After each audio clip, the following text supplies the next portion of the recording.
Now, as Nigeria continues its valiant struggle with dwindling revenue, staggering debt, and a crippling foreign exchange pinch, questions are being asked about why these problems have gone from bad to worse to chronic.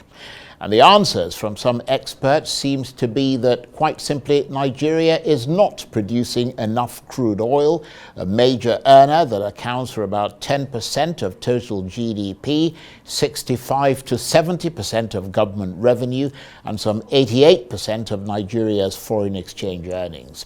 So how can Nigeria's petroleum industry be restructured to maximize output and revenue? For more on that issue about restructuring Nigeria's oil industry, I'm joined now in the studio by the consultant Geo-Scientist Manga Enwezoh, who's also a managing director at Cross Country Oil and Gas. Thank you very much indeed for joining us and for your patience whilst we fiddled with your microphone there.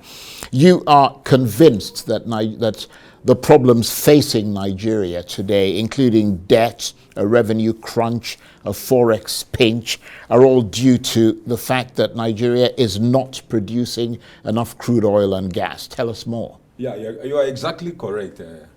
Thank you. First of all, thank you for having me today. You are absolutely very correct. And I think the problem has been that successive governments have not really paid attention to they have not really realized the importance of the oil industry. So most of the time, they have not really realized the importance of the oil industry. So they downplayed. I give you an example. You go to justice, it's headed by a lawyer. You go to the health ministry, it's headed by a doctor. A core professional in the oil industry has never headed except after Dakoro. So recently, they have not headed the petroleum. So apparently, the petroleum industry is being run by inexperienced people, hands. And secondly, well, I mean, the reason Nigeria isn't producing enough oil is not because it's being run by inexperienced people.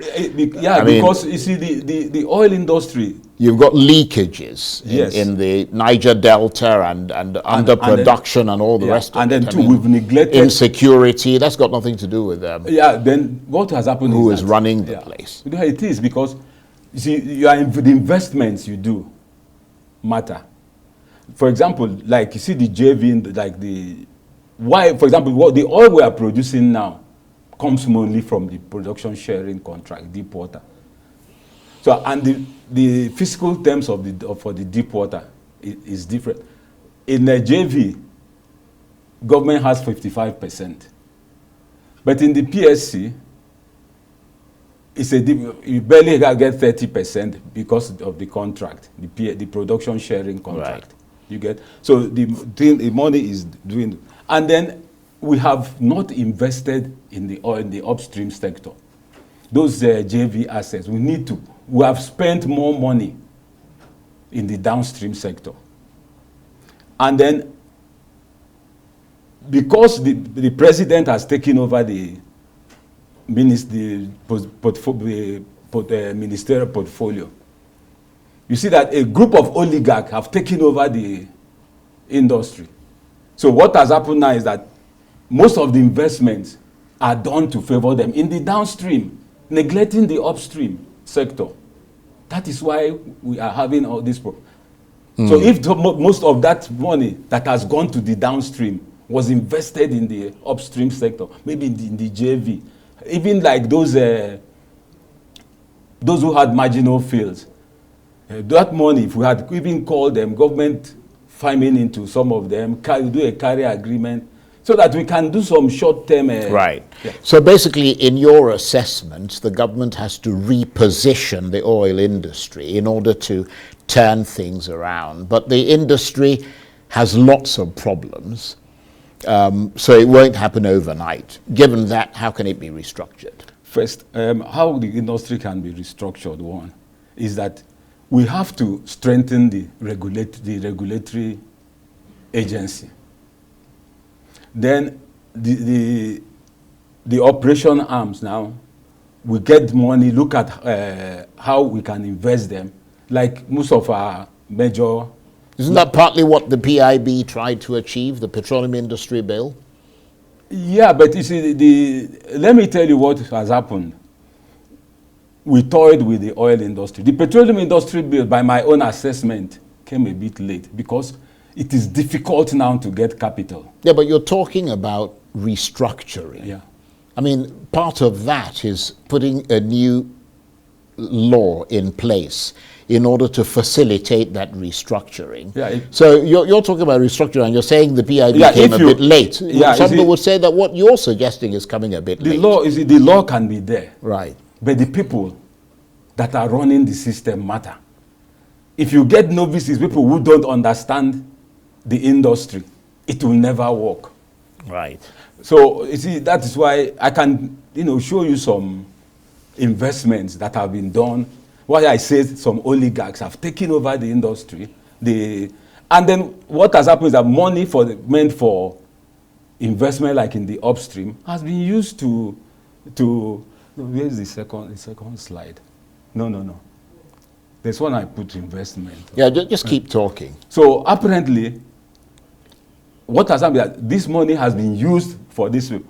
I can show you, like, you can see it here carefully, clearly. Yeah, the investment in like in Dangote, with all this investment cost almost 8.5 billion. You invest money in Dangote. What has happened is that refinery was worth about 9. I mean, the cost of initial cost was 9 billion, and then later it went up. But if you look at the economics of that project, most of it was supposed to have been, most of the products from it was supposed to have been exported.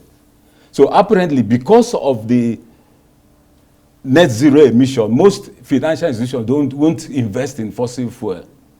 So apparently, the thing went up to, I'm not saying that made it go up to 20 something, and NNPC invested almost 3 billion in it, in that, which is about 20%. So that what will happen now is this. In as much as when it comes on stream, we will be, it will save us. It will save us foreign exchange for importing fuel. But the other side of it is that the market, the foreign market is shrinking. If you look at electric vehicles and all these things coming up, so that economics, I mean, what will happen now is that there will be pressure now on central bank now, because the market will be localized to pay off those debts. And then, you see, the point is that we are not even asking questions. If you look at when that refinery was being commissioned. Yeah, but you haven't told me how to restructure the oil industry so that it becomes, it has the profitability that you're talking about. Well, the first, as I said, the first thing we have to do is to invest money in the in the upstream sector. Well, what about, let's touch on another issue, because you mentioned the NNPC, and the NNPC has not been paying money into the Federation account. What are your thoughts on that, briefly? You see, that is why they have not been paying money into the Federation account is most of these investments I've told you, it is money that is supposed to go to the Federation. So they've been using it for those they've been using it. What about the direct sale and direct purchase and oil swap deals and all that sort of thing? I mean, how do you see that?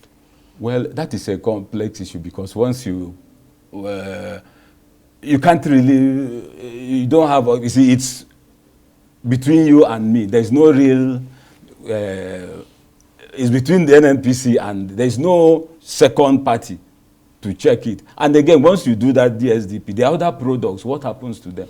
So right, okay. Well, so as not to completely confuse our audience and myself as well, I mean, what are the short-term measures that you think will help Nigeria to generate revenue and reduce borrowing? What we have to, I think the first thing we have to do, like, let's say we have to, there are joint venture operations. We have to invest in them. Look at some short-term some short-term solutions, like some of these big fields, we leave them, go to those short-term solutions. There were even some other incentives, like in those days, they used to have the reserve addition bonus. So these companies will go into, they look at their reservoirs and all those, do some extensive reservoir studies, so that within a short period of time, they can increase their reserve and production. And then we will go to the facilities, all those, look at how they can upgrade the current facilities, right, so that they can be able to, they will accommodate more volumes, you know, okay, so it will increase our production. Well, thank you very much indeed for your thoughts there. Manga Enwezoh is a consultant geoscientist and managing director at Cross Country Oil and Gas. That's it for this edition of Arise Primetime. Join us again tomorrow from me and the entire team here in Abuja and Israel and the United States. Bye-bye and thank you for watching.